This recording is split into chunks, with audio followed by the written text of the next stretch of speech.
It has been a very well-kept secret until now. I've got classified first-round draft pick information on the day of a famous Mount Whitney High School alumnus. Shout out to Kevin Costner and shout out to my alma mater in Visalia, California. But most importantly, shout out to one of the newest members of this world. Margot, my wife, and I have a daughter, and her name is Savannah Lombardi. Has checked in with a perfect relative athletic score. In fact, it is the first 11 out of 10 relative athletic score. 8 pounds, 5 ounces, 20.5-inch height at birth. Has yet to run a 40-foot dash, but has tested off the charts. Mother and daughter are doing extremely well. I know that we've kept all this under wraps for the course of the past several months, but now you know that there is another Lombardi. It is our first child, and I don't know, maybe she'll be a 49ers fan, maybe she won't, but right now she is uncommitted, as you can see in the relative athletic score chart. So that is the big news. The 49ers, well, even if they don't pick tonight, that's the first round draft pick. San Francisco could theoretically trade back out of number 27. In fact, there have been some rumblings that is the thinking for John Lynch and company. San Francisco currently owns 6 picks in this NFL draft, at number 27 in the first round, at number 58 in the second round, and then 4 picks in the fourth round. There could be a way to package some fourth round selections to move up into the third. There could also theoretically be a way to move up in further in the first round, and maybe that takes some 2027 draft capital. What I would advise people to keep in mind, though, is that the 2027 draft is actually considered to be stronger than this 2026 draft, and I think that for that reason, there's going to be a premium placed on 2027 draft capital entering tonight's event. As you know, I posted a mock draft on April 11th. I don't believe in posting multiple mock drafts because a lot of people just go out there and they try to put as many names as they possibly can. And then after the draft happens, they point back at one of their 25 mock drafts and say, hey, I got that one name right in the second round. And it's like, well, big deal. You mathematically made it nearly impossible to not get at least one name right. So my one mock draft really zoomed in on the defensive end position. And I will say this about the 49ers and their draft strategy, and this is for any team. Looking at this event as a football game is the right way to do it, and probably the only smart way to do it. So many people have tried to chart exactly what each pick will look like for every team, even though all of those prognostications get blown up within 2 or 3 picks every single season. The 49ers play the Rams in September at the Melbourne Cricket Ground in Australia, and nobody in their right mind is saying, I know exactly what play the 49ers will run on the 27th snap of the game. It just doesn't happen that way. The 27th snap of the game will see a play that the 49ers run that is based on down and distance, that is based on score, based on time, that is based on defensive alignment, personnel packages, what's working, what's not. All those variables remain undetermined and will be undetermined until that 27th play of the game arrives. So the draft is not very different. A lot can happen in the picks leading up to the 49ers' first selection at number 27. A lot of surprises can happen. Trades can happen. The 49ers can make a trade themselves. Guys can be off the board. Guys can remain on the board. Guys that the 49ers didn't expect to be available at 27 can be there, which is why it is so important to think on your toes when you're analyzing the draft. Now, the 49ers can have a general idea of which way they want this to go, but the lower that you pick, the harder it is to have a firm idea, and you have to have more options.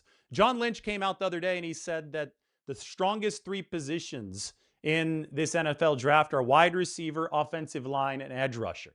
It just so happens that those 3 positions are the 49ers' top 3 spots of need on this roster. They have positioned themselves well through an active free agency to head into this NFL draft without, I think, a completely glaring, we have to draft this position need or the season is over. That doesn't mean that they aren't really, really hungry to add talent at positions. And those three that I just listed happen to be the ones that the 49ers need to add the most at. Now, in an ideal world, they do stock up on the defensive line. They do get a left guard for their offensive line. They do add a wide receiver because the talent that's under contract drops off of a cliff after this 2026 season.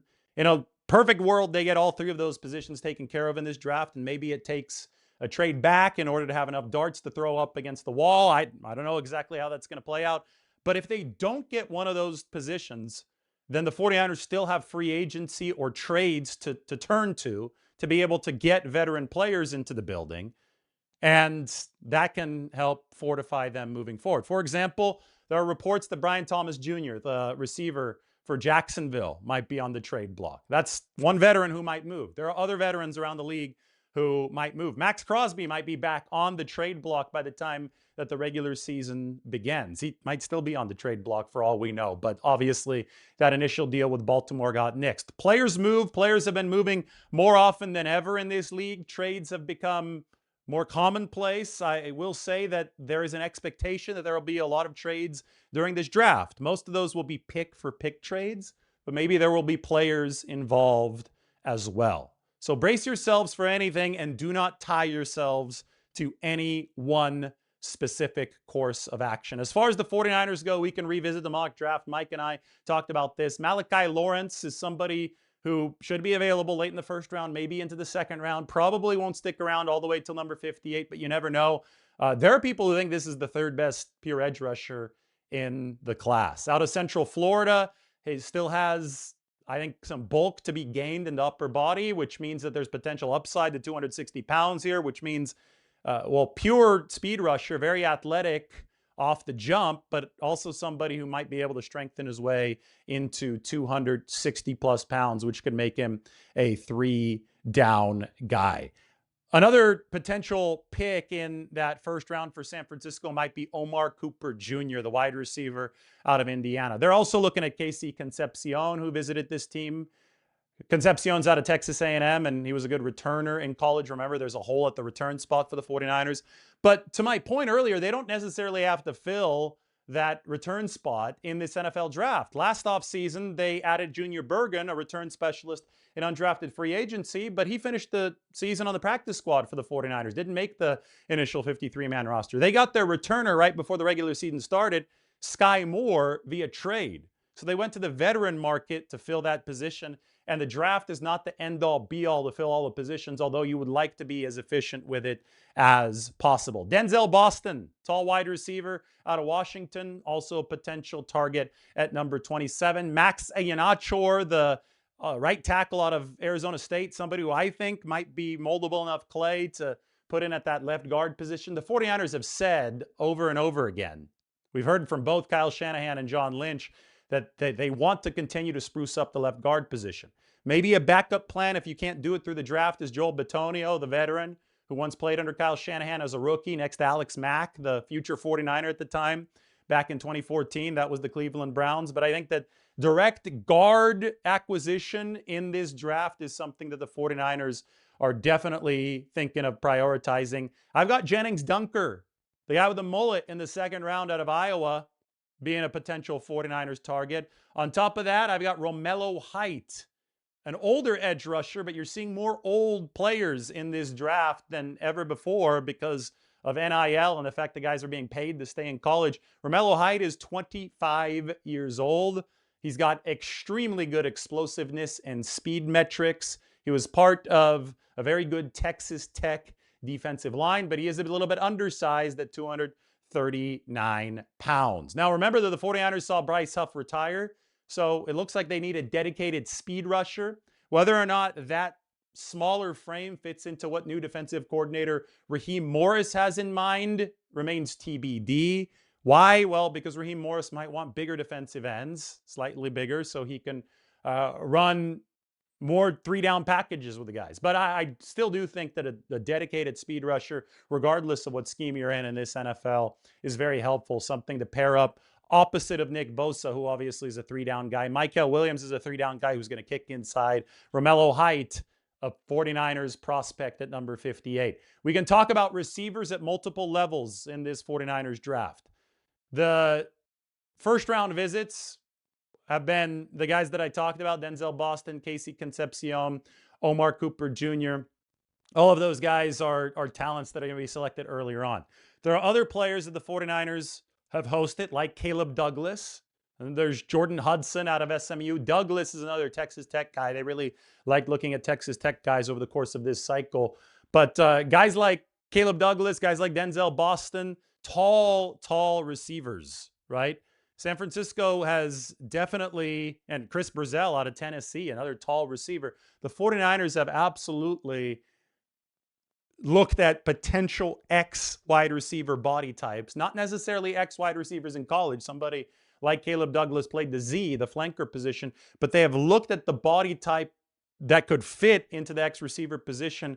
And I don't think that's a bad idea with Mike Evans, a future Hall of Fame X wide receiver on the roster. If there's a big bodied wide receiver that can teach younger guys how to block, how to attack the position, how to mentally prepare, it is Mike Evans. And it wouldn't be foolish to add an understudy for Mike Evans onto this roster. So receivers can come to the 49ers at numerous levels, first, second, or even the fourth round, depending on where the 49ers see fit. They have done their research at all positions. They've done their research on pure guards at all positions as well. Jalen Farmer, a road grader out of Kentucky, is somebody to watch.